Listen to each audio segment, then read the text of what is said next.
I think we are live. Can I get confirmation that we are live?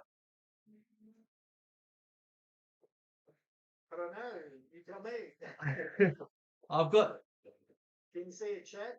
It's that awkward silence. no, I haven't got the chat open on this at the moment, and I can't touch anything here. I'll just check online, see if it's working on the live. I'm on.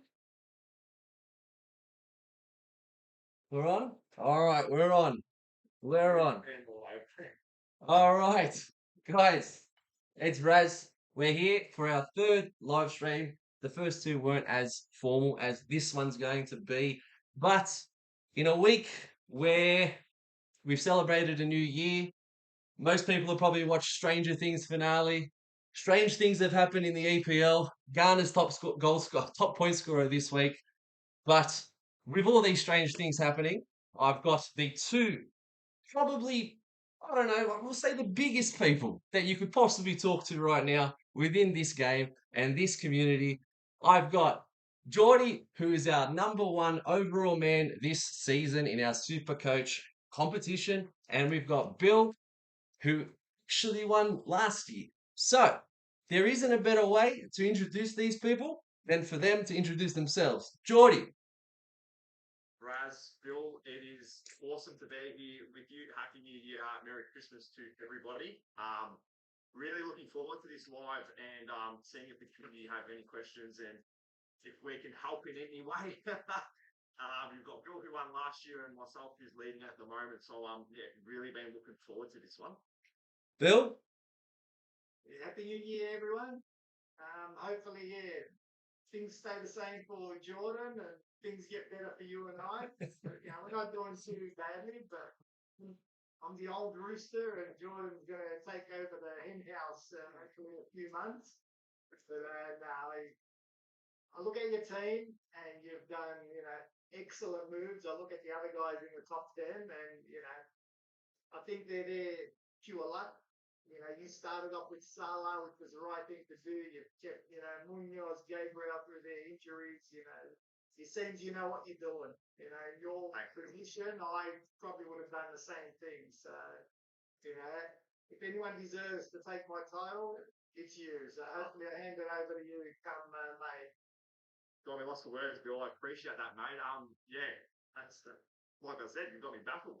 It's been, it's honestly, it's been a journey. I'm really happy with where I'm at the moment, and I'm sure we'll get into trades and things like that. I won't spoil too much, but yeah, really happy with how I'm sitting at the moment. But we are just over halfway through the season, so I'm still trying to stay as humble as I can.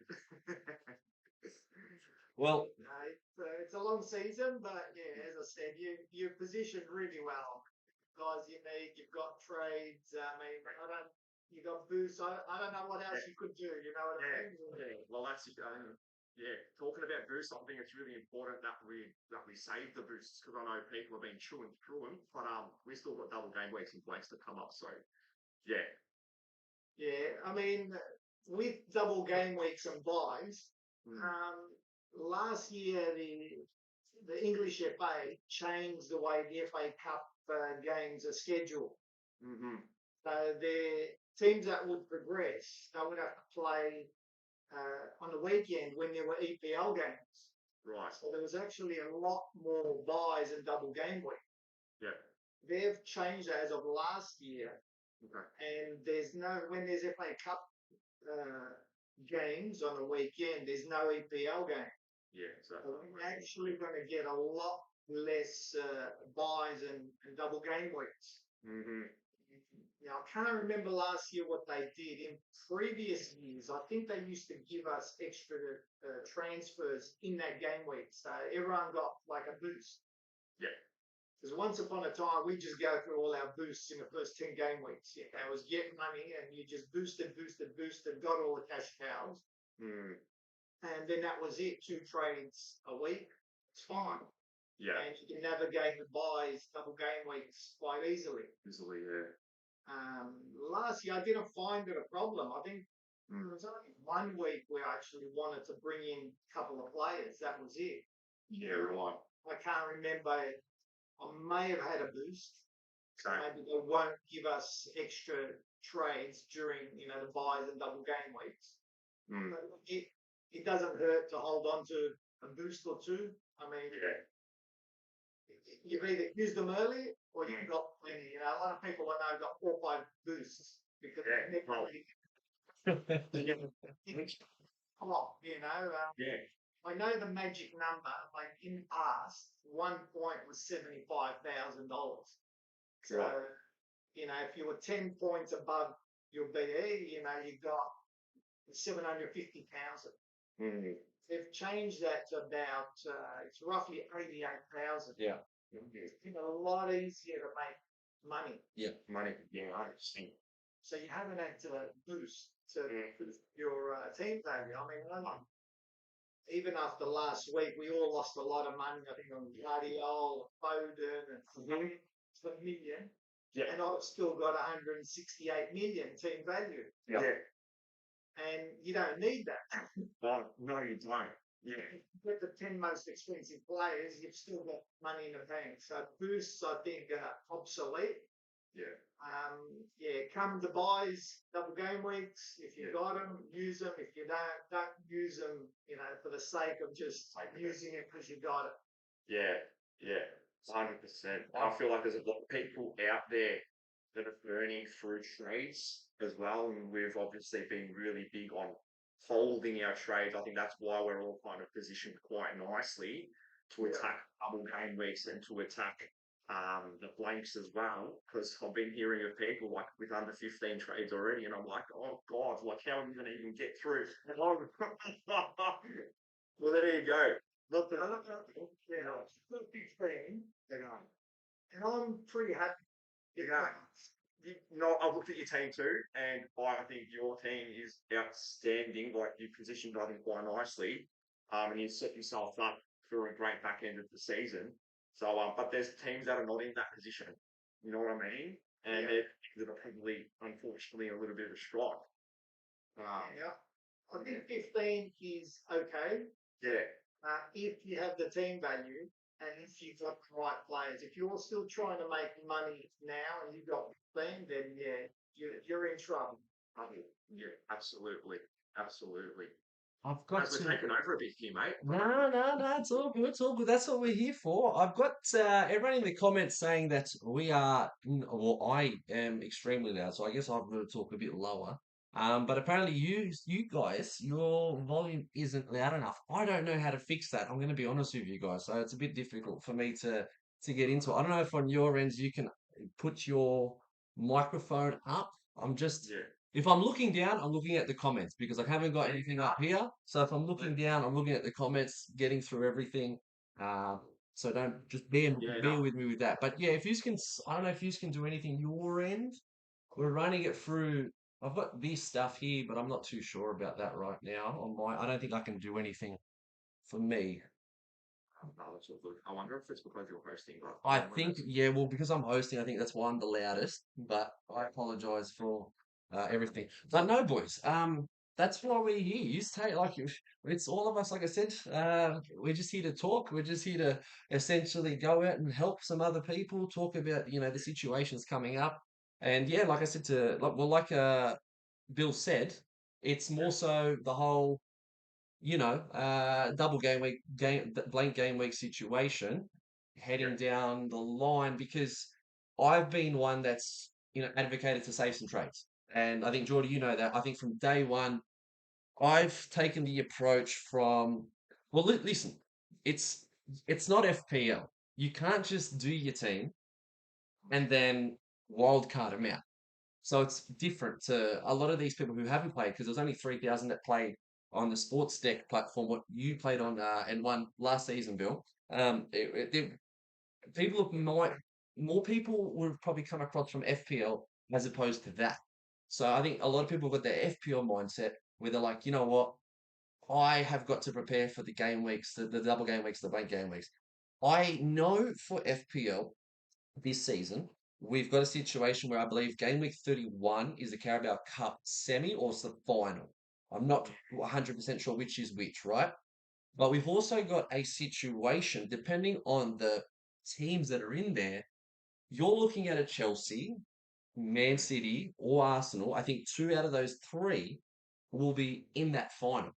See, if it's, I think it's Chelsea and what's it called? Man City and Arsenal don't play each other, do they? If I'm correct, I'm not 100% sure. I've forgotten Carabao Cup. Hasn't been my biggest. It hasn't been my biggest interest, I must admit. But I think Chelsea and Newcastle are the other two. Majority of players in this game have Arsenal, Man City, Chelsea, or Liverpool players. Liverpool's not there. We don't have to worry about Liverpool at the moment. But we've got a situation where you've got, for myself, I've got 7 Arsenal and Man City players. I'm not, I'm not too fussed in holding 3 players on the bench if it's the mindset of FPL, right? So, Bill, this is where my question would have been. So, last year, what would have been a reasonable amount of players to have played during the blank game week? 11. But was that because they've given you trades, or was that preparing for that? I think it was the teams that were involved. Yeah, So every year they must have players. Generally, there's 2 or 3 from each team. You get your set piece takers. So your team of 11 starters will be from about 8 teams.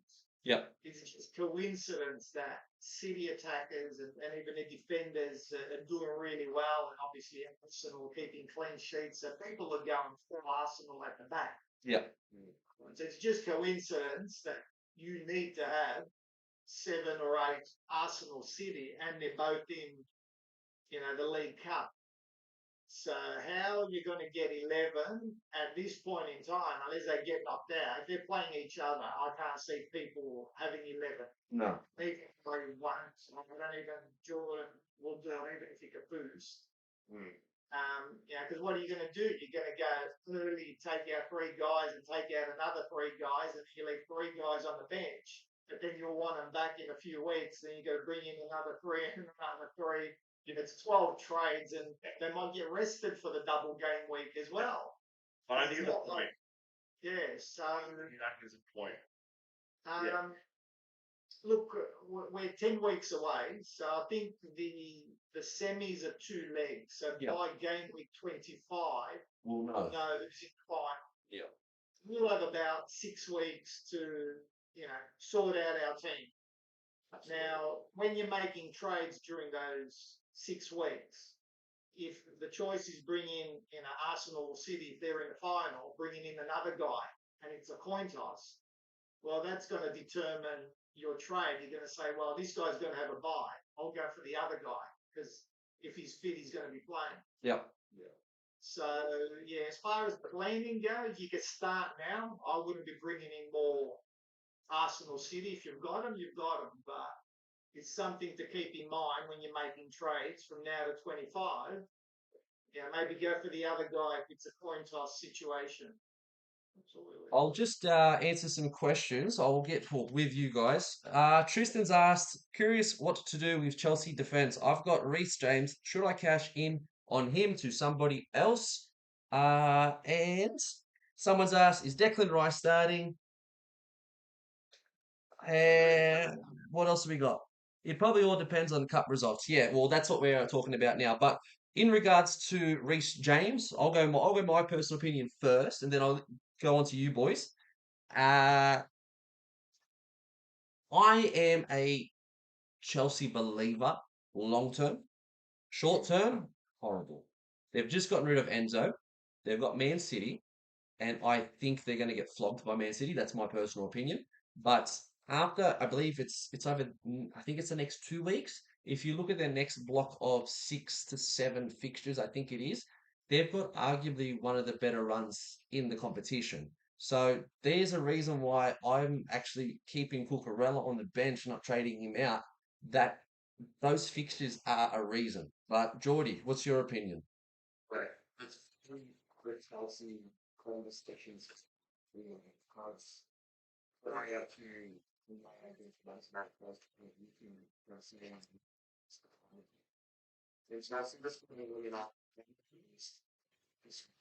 Your mic is absolutely going crazy, Geordie. I don't know what's happening there. Mute it and then unmute yourself. See how that goes. Nope. Uh, Technical difficulties on a main live stream. Who would have thought?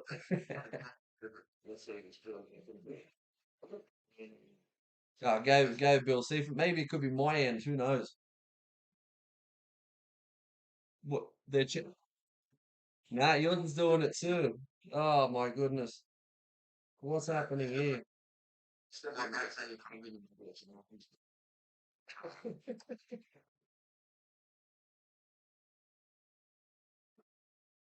Oh, have you got? These are using the inbuilt mic. So yeah, I don't know. All right, give us a second. Give us a second. I think it's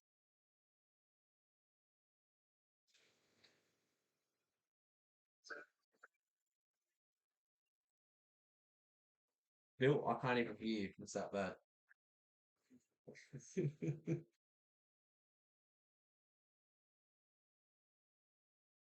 Go, Geordie. Say something.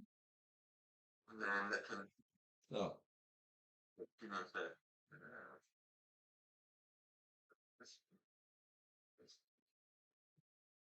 Bill, do me a favor. Mute your mic.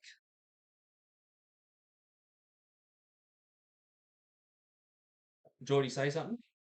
Can you hear me? It's Bill's. It's Bill's. Okay, unmute yourself, Bill, please. Say something now. Okay, what about now? We're good. We good? We're good. We're back.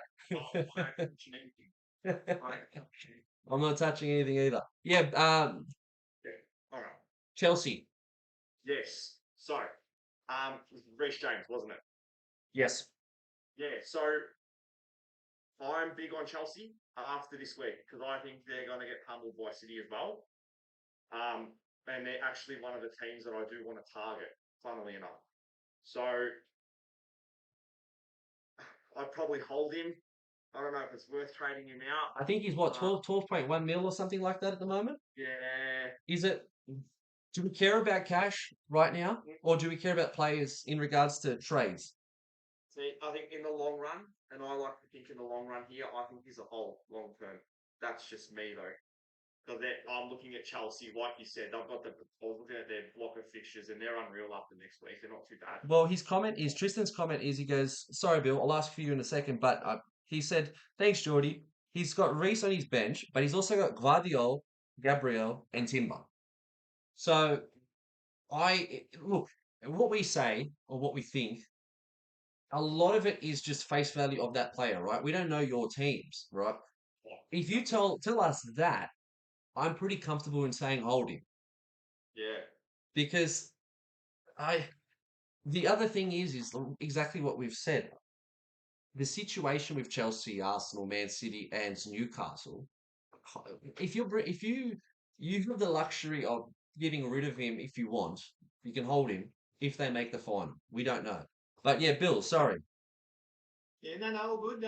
Yeah, exactly what you said. It's all context on that person's team. With Reece James, he takes set pieces, so he's a better defender than the others, but his injury history is really bad. Yeah. If you look at his minutes, I think his average minutes are just 70. Yep. Whereas if you compare him to, say, Chalobah, he's 87. Yep. Yeah.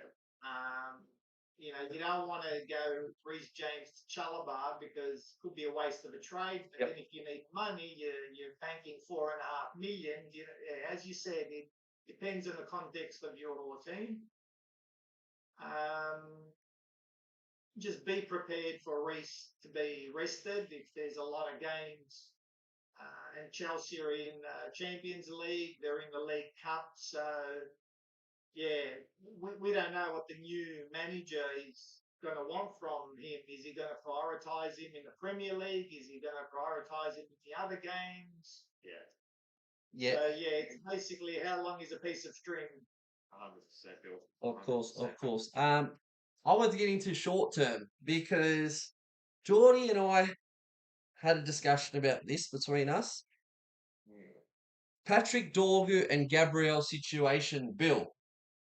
I know Geordie wanted to talk about this.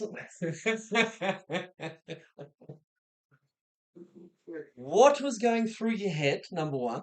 And number two, how do you feel about it since? Me or Jordan? You, Bill. Look, the problem was he was at home to Wolves, Yep. right? Are you going to get a better fixture? No. You're not. Like, And Gabriel's coming back from injury. He played what, a cameo 20 minutes, and only because I think someone got a yellow. Maybe it was Lewis Scally, and they were afraid to go down to 10 men. So he's like, let's get him off and give Gabriel 20 minutes just to have a run, see how he pulls up. And then I think he came off early the other game. He was a Yep. bit sore. Yep. yeah, So, he's not 100%. You're thinking if they push him, he might cop an injury again. Yep. absolutely. And he's got Villa. Villa have gone on this 11-game winning streak, not no loss. We're talking wins. So they're scoring goals Yep. every game and they're winning. So Gabriel had the worst fixture possible, and Dorgu had the best fixture possible. Yep. And then we've got a minus 25 BE and a plus 34, so it's 59. Yep. At 88k, you do the maths.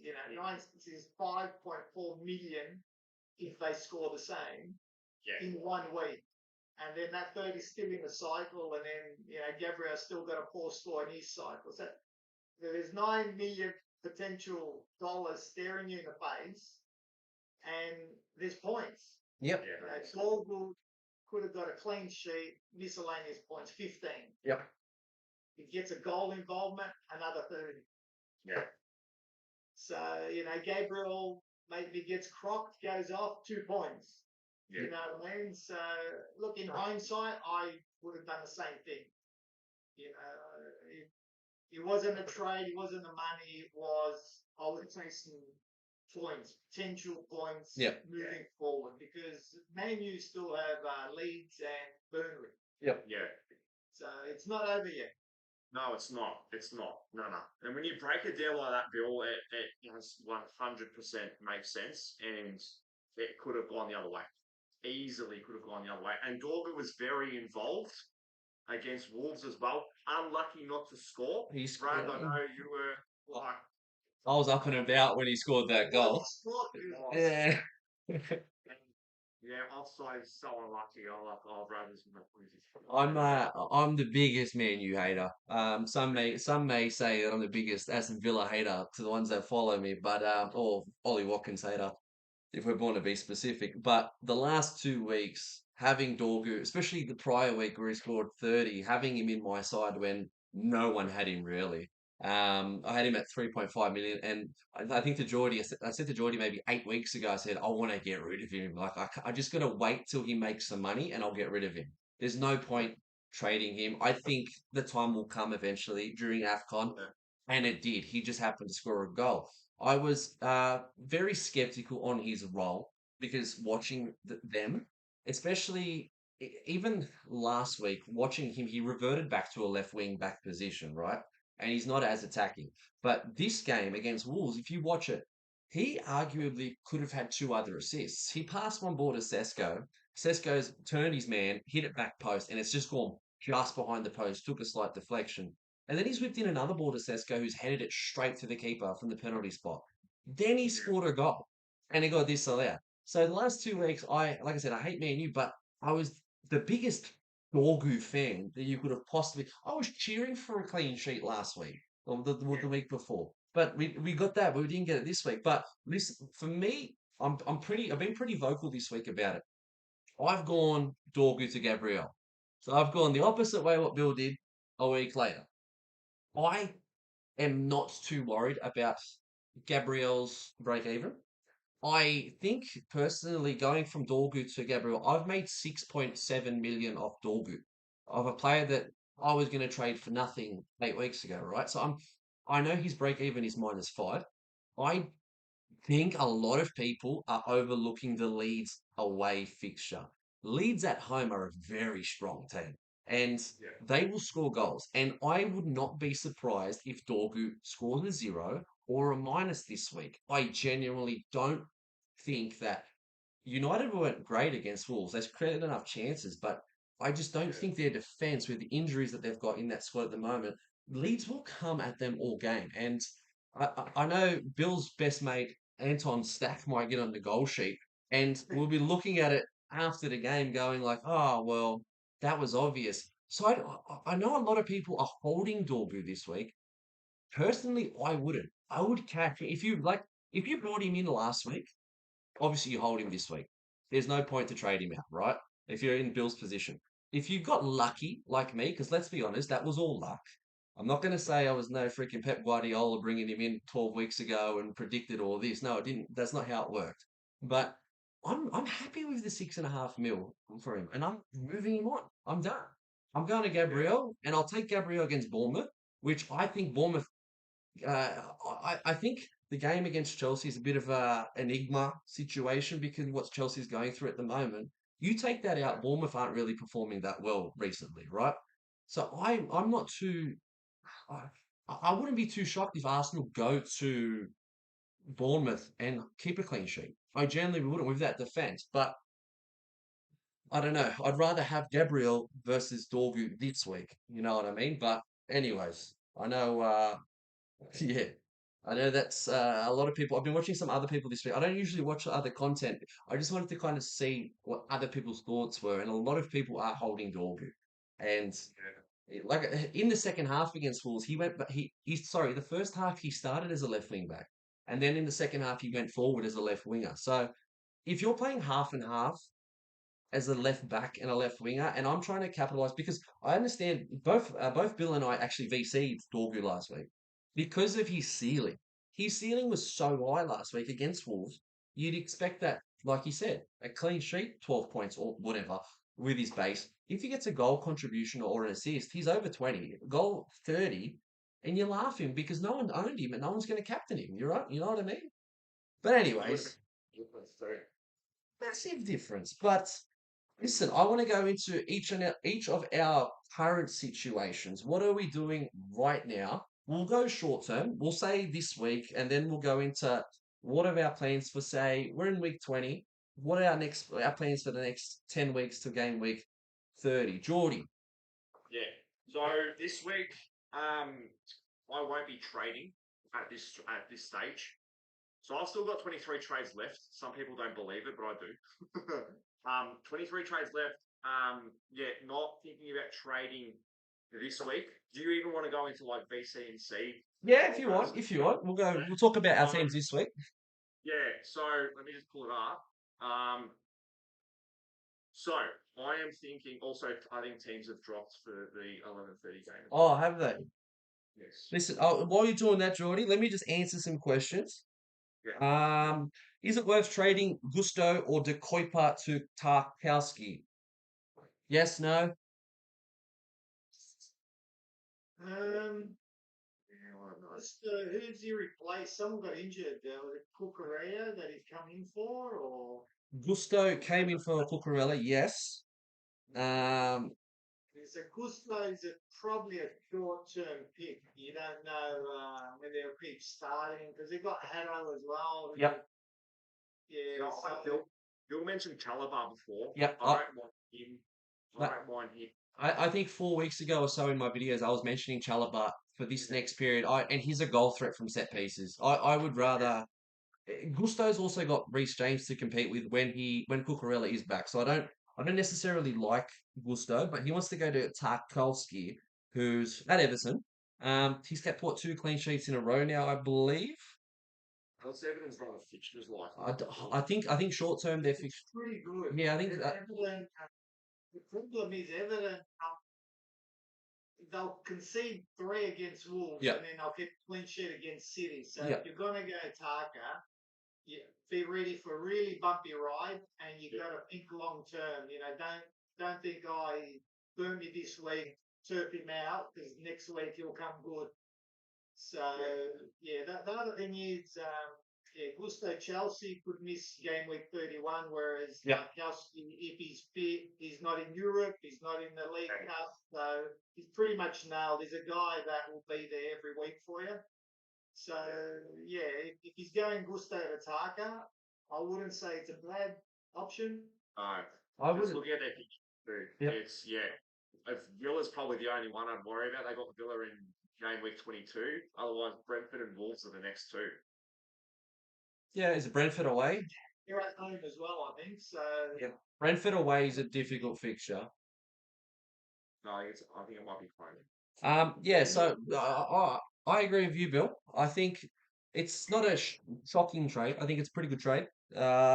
If you plan on taking him through past the double game weeks and whatnot, like if you're going to change him to someone else prior, I don't think so. A lot of questions about Munoz. I want to touch on Munoz later.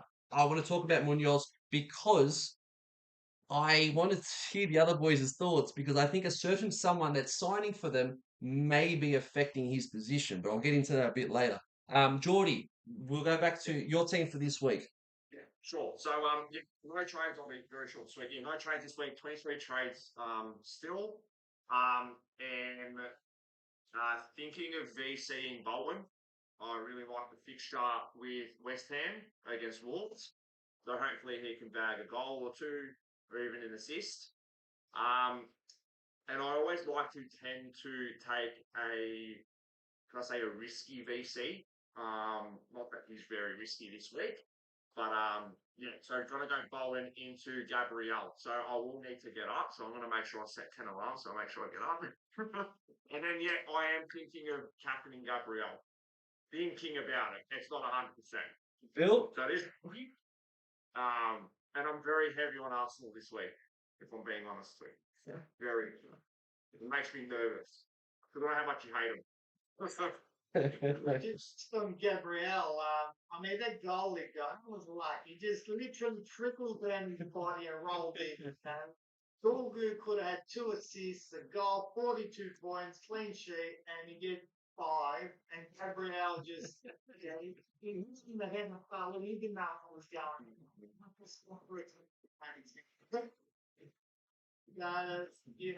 Luck evens out. So I think Dorgu, he's going to come good. Leeds go, you're 100% Leeds. What are they now unbeaten? At least 6 or something. I think it's six in a row.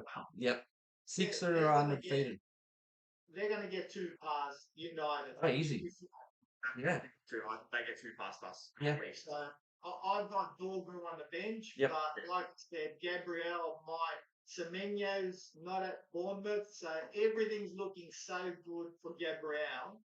Like when I weigh everything up, it's like go Dorgu to Gabriel. But my spider senses are tingling. It's like, well, you got burnt last week. Luck's going to pay you back this week. It's funny. But VC. There's not anyone I like. Bowen because he's playing early, and like you said, he's a bit of a differential. Yep. So if he does go big, you could do well. But as for captain, I don't know. Probably got to go Haaland at home. Boom or bust. Grace or 2 points. Yep. I know it's Chelsea, but it's Haaland. Look at his home. It's a 50-50 that he could get 20 plus. I don't like captaining a defender. Yeah. Because they can go minus. They can concede. He can get a red card. He can concede a penalty. He can do a Bednarek and go minus 31. I don't know if you know that story, but yeah. Oh, I don't. But that Gabriel is definitely not set in stone C, and you're probably selling Haaland, to be honest. And I'm thinking he doesn't score 1 week. Obviously, he didn't score against Sunderland. He could go gangbusters. So, like you said, it's either 2 points or it could be 24, 25. Who knows? and it's a big game. Chelsea, maybe they underestimated Sunderland, which they shouldn't have because they're so good at home. But yeah, I don't know. Haaland doesn't blank too many games too often. Yeah, it's a big game too, as we said. My team this week, I know I put a video this week before I had a bloody hay fever attack. I had to wrap it up quickly. But my situation is a bit of both of yous. I've actually VC'd Gabriel. I have Bowen in my side, and I did say in my preview of last week's video that I was going to VC Bowen this week. I do think, however, people are going to overreact a little bit in regards to Bowen from last week. I don't think West Ham are that good. I think there's signs of Wolves improving slowly. Not enough for me to say they're going to win a game, but I do see a little bit of progression there. And I'm captaining Haaland because it's things I alluded to before. I really do think that Chelsea are there for the taking. I think Bournemouth aren't in form and they created well enough chances last week against Chelsea. And you're not going to get away with that against Man City.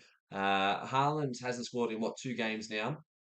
He went up against some big boys like in Alderate during the game against Sunderland, and he doesn't tend to like the big bodies.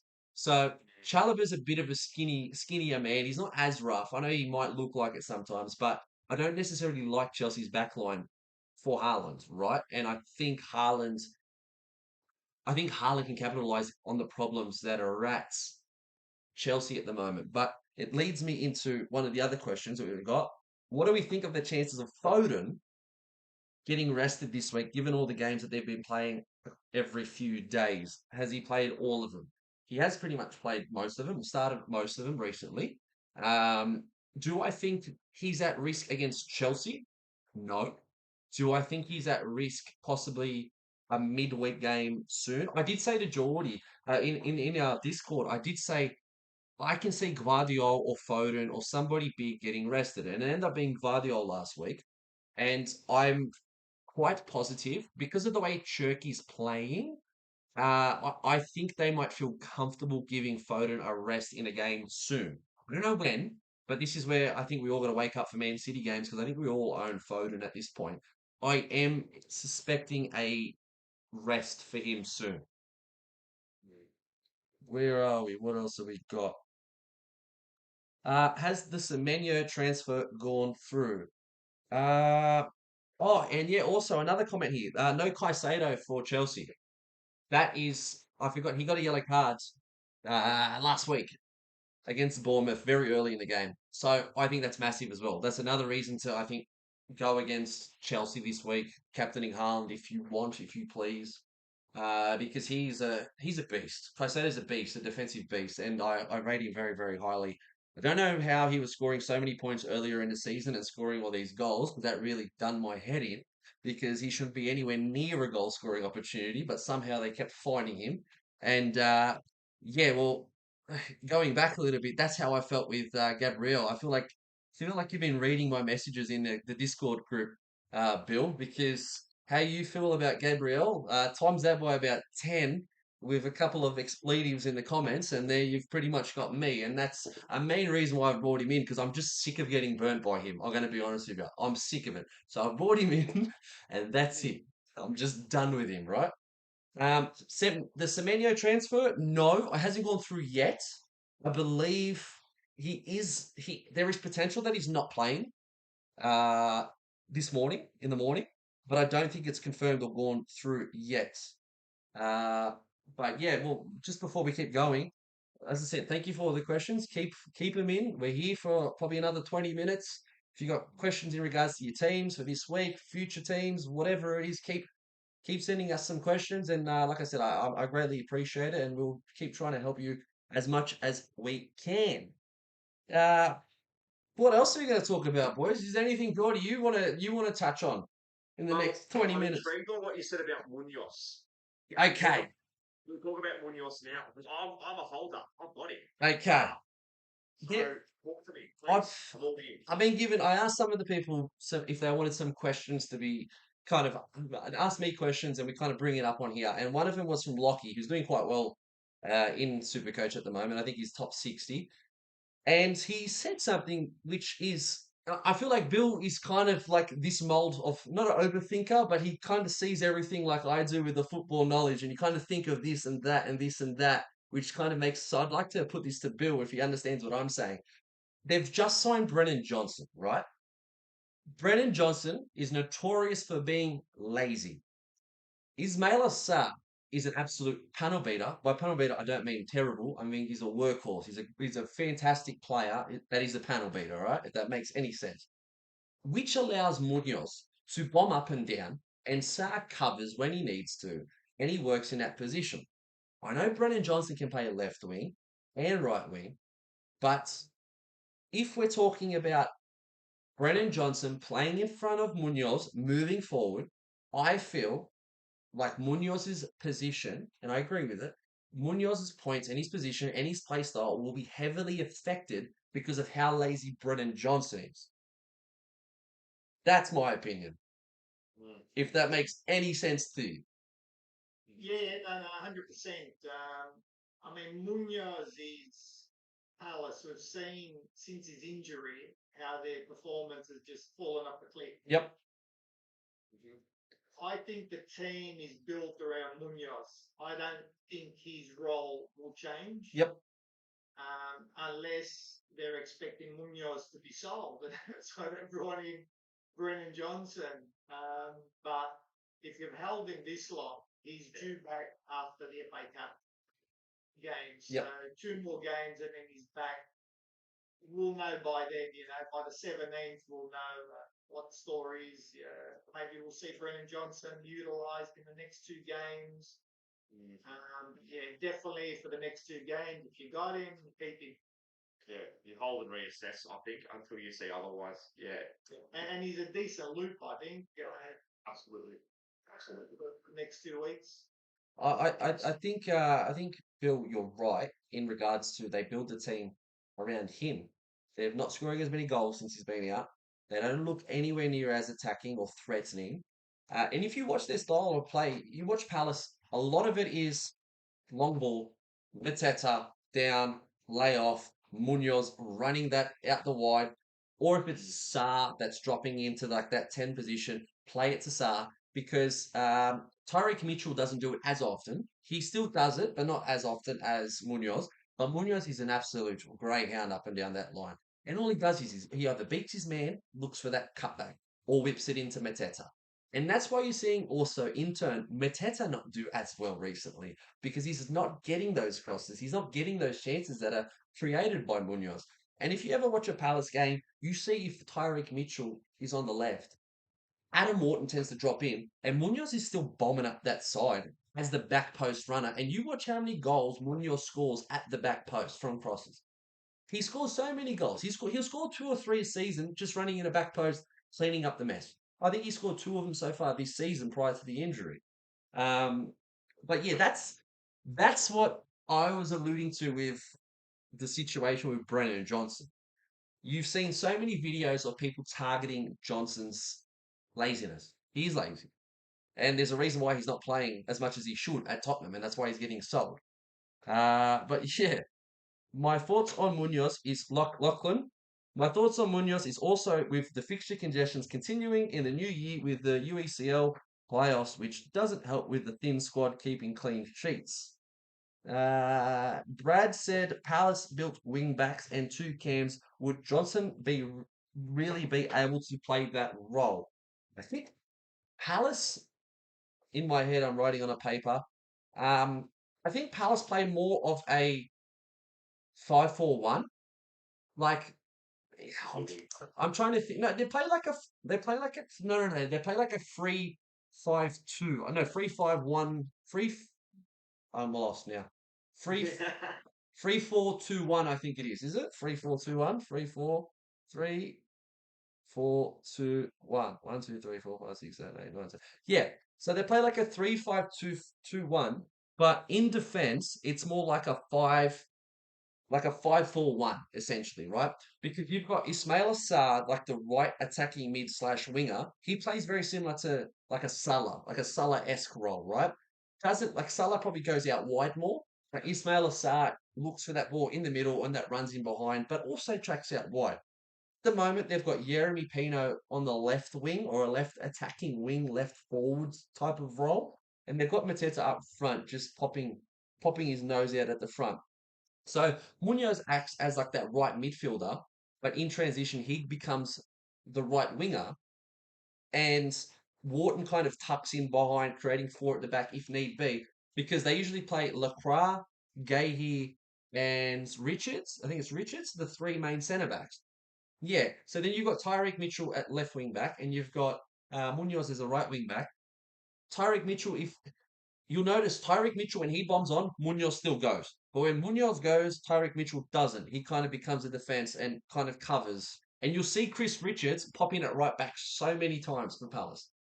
So I don't think his role. I don't think Johnson's role changes too much. I think he becomes more central, really. He'd become more of the central option for Palace that can play out wide if need be. I don't know about you guys. I don't know if you've seen a lot of Brennan Johnson. Um, uh, yeah, I don't It's know. interesting conversation, though. Very interesting conversation. What else you got, Geordie? I know you're full of questions. You're a teacher.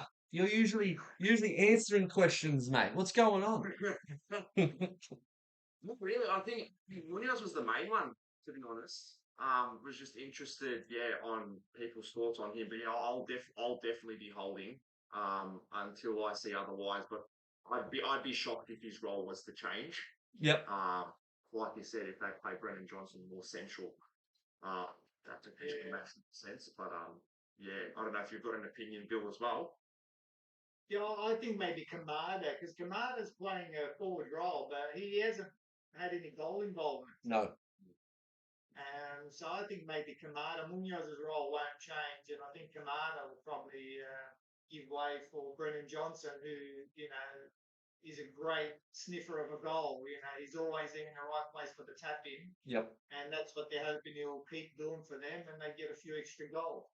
Yeah. Is there? Okay, so we'll go back to the next couple of weeks. This isn't a comment. This is just me keeping discussions on preparation for the rest of the season. Yeah. Bill, is there somebody or is there specific people right now, players at the moment that you're kind of like I'm intrigued, but I don't want to pull the trigger. But like, is there something that is holding you back from these specific players, or is it okay? You're in a situation with 15 trades left. You need to make sure that the trade that you make is a significant trade. You don't want to take a gamble. You don't want to kind of move someone who's like last week. No, no, no. Well, I get that trade. Like going back, I get that trade, and it makes sense. Like I said, I'm just fortunate enough to benefit from that more than other people, so I can't really talk about it. But yeah, is there anyone at the moment that you're like, you know what, you got good fixtures? I'm looking at you for the next 10-week block. Or if you're like, no, no, no, I only want to spend 3 trades in the next 10 weeks. I don't really care about the fixtures. I want to prepare for, the back end of the season and then kind of having trades like we've discussed this, covering trades at the back end of the season if you're close to the top and if somebody's there and you kind of want to go, oh, you got that Blake? Oh yeah, sorry, I can get him too. Sorry about that. You know what I mean? So what's the situation with you? What's it like the players essentially? Who's there that's like, interesting you, but you don't want to do it yet? Look, I've always taken a long-term approach to the game, right? So I identify the 11 best scoring guys, and I aim for them, and then that's it. And you've got your bench as well, 3 guys on the bench, and someone's short-term injury, rested, you cover with your bench, and hopefully you got the 14 best averaging guys. Yep. Basically fixture proof. So I'm not looking at fixtures for the next 5 weeks. Yep. I know Everton have got good fixtures. Chelsea, I don't care because as we saw with Gabriel, he's playing against Villa and he scores a goal.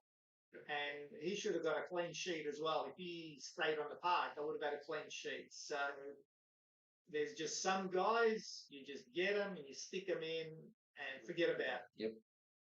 So that's how you save trades. That's why I'm saying I'm happy with 15 trades because I don't intend on making any trades as long as I can fill 11 guys and I've got one guy on a bench who, if there's an MIA, I can just bring him in. So I've got Diaz, I think, as well. Yep. So if Foden goes MIA in the last game, it will benefit me because everyone's got Foden in Yep. the top 1%, and they might get a donut unless they've kept someone on the bench. But I can bring in Diaz. Yep. So that's how I play the game. The what if scenario. You think you're 100% right about Foden. He's due a rest. Yep. And there's 2 games to go. So he's not going to rest him the next game. It's most likely this game. If he plays this game, he's going to play in the next round because then he's got a bit of a break after that anyway. So yeah, I'm not targeting anyone. I think Chelsea players are a luxury. Jordan can afford to bring a Chalobah in. You're not doing any trades this week, so then that leaves us 19 weeks, and you've got 23 trades. Yeah. And you've got a trade a week and 4 spares. Yeah. If you do a trade a week, and then for the buy you take out 2 extra guys, so you're doing 3 trades, and then for the double game week you bring in 2 guys. Yeah. You could do a luxury trade a week. Yeah.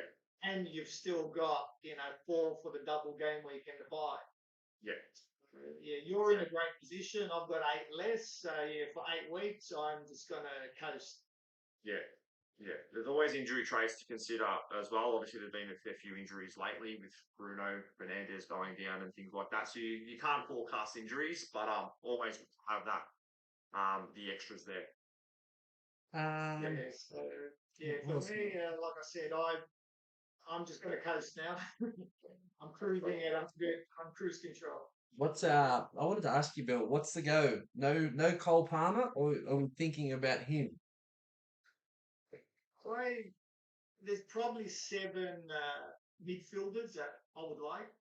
Bruno's injured, Yep. so we're down to 6. Yep. I think Palmer's lack of fitness. Yep. The fact that I don't think he could play 2 games in a week, and we had 4 games in 10 days. He was number 6 for me. Yep. I do not regret Turkey. We all got Foden. I think Bowen, I've always liked. He's fixture proof. West Ham aren't in any cups, so he's not going to get rotated. Rice is a set piece taker at Arsenal. I like my 5. I think they're the best 5. And in the long term, I want them to get the most points. Palmer, he got lucky. If they didn't win a penalty, what would he have got? Yeah. Take away 11, and then he got dragged off early, so he's being managed. So Palmer, still a risk. Maybe after the break when they got 1 game a week, maybe I'll bring him in, but I would have Bruno ahead of Palmer. So even if I get rid of a guy, Bruno's coming in. So I may go without Palmer. Yeah. I think, is there anyone for you, Geordie? Before I get into me, is there anyone for you that you're thinking of, you're umming and ahhing about? Yeah, Bill, I think took the words out of my mouth. I am umming and ahhing about Chalobah, but not this week. It won't be this week. I am a little bit intrigued. I had Ekateke at the start of the season, obviously then traded him out.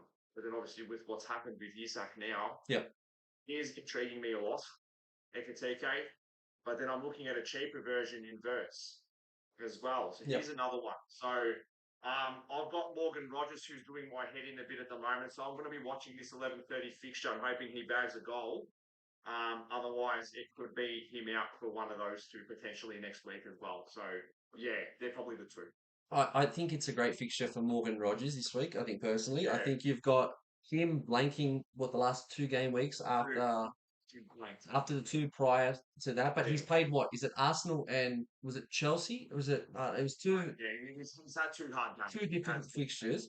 I think if there is a chance or a week that he potentially does do really well, I think it's. What do you know what his break even was for this week, or are you in trouble? Probably going to lose. is breaking into this week's 34, so it is quite high. Okay, so you probably lose some money there, but that's not an issue, I don't No. think, really. Um, Personally, Bill touched on the player that I probably would look at, depending on how significant the injury is, right? Declan Rice.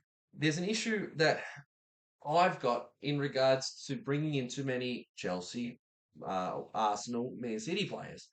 I went to, I was pretty vocal about going to City when others went to Arsenal in that early stage of the season. So I went from Tottenham very early to Man City, and I kind of got behind the pack because a lot of people went to Arsenal and gained a lot of points because that's when they were flying. One thing I think people got to understand with Arsenal, when Gabriel plays, their expected goals against them is considerably lower than when he doesn't play. They are. I don't know who the game was, but the game after he got injured, they kept a clean sheet. And when you look at the game itself, they didn't look like they were going to really concede. But since then, they've not looked anywhere near the team defensively until he's come back. And they looked great when he was on the other day. So you're losing Rice now. If Gabriel goes, Gabriel and Rice are huge for that Arsenal team, defensively and the structure of that team. What I'm saying is, I don't want to invest too much in Arsenal, and I'm kind of maybe leaving Rice because if that injury is bad and Gabriel has a mishap now, I think Arsenal will struggle. Like, I think they've got good depth. However, I don't think those two players are players for them that they can replace. And then I think you'll start to see Arsenal drop off. So I'm kind of hesitant on Rice. I know he takes set pieces, I know Saka's been very unlucky with points this season, and it's absolutely driving me nuts as an owner. The amount of close calls that he's had week in, week out, or own goals, or whatever it is. And this is an FPL, so we're not bloody getting him, so it's been a bit of a disaster. But yeah, Declan Rice is the guy for me. I think in regards to Palmer, I'm 100% in agreement with you, Bill. But I brought him in at 6.8 mil, wanting him for game week 22 onwards to the end. Whatever happens prior to then, barring an injury, is a luxury. He scored last week. He hasn't really done anything else the weeks prior. But you watch the Chelsea game, Garnacho is for the bin. Like, he cannot put in a cross to or a cutback to save his life to Palmer. And there's a copious amount of chances that Palmer could have if he had if he plays with Pedro Neto again, I'd be probably more comfortable to see him return because Pedro Neto loves a cutback or a good finish, a final cross. Where you've got a Garnacho or a Jamie Gittins, they haven't got that final product, and I think Chelsea are lacking there severely at the moment. So I agree with you, Reece Palmer, and I'm worried about the injury, but they're kind of risks well, you and I chasing Geordie have to take right now. So there'll be one or two risky players. Yours might be a Dorgu. Yours might be who knows, a Yakuba Minta. So just hypotheticals, but it's very hard to make sure that our whole team is very, very well. And I agree with you with the complete team of the highest average players. I think that's the greatest way to go about it.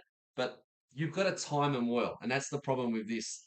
You can get Gabriel like I have now, and he might have seven stinkers in a row, but he might still be the highest scoring defender at the end of the season. And then you go, oh, why didn't you just have Gabriel in your season the whole time? Well, it doesn't work like that. So a lot of people aren't really getting that concept. But I think the main people who are playing still now, because I think we've lost a significant amount of players in the last couple of weeks. I think everyone's kind of got the gist of it, and I think moving forward, I think everyone who kind of watches all the content creators online or whatnot, a lot of people got the footballing knowledge and kind of put two and two together and can kind of figure everything out on their own, leading to the back end of this season as we go through, the halfway mark.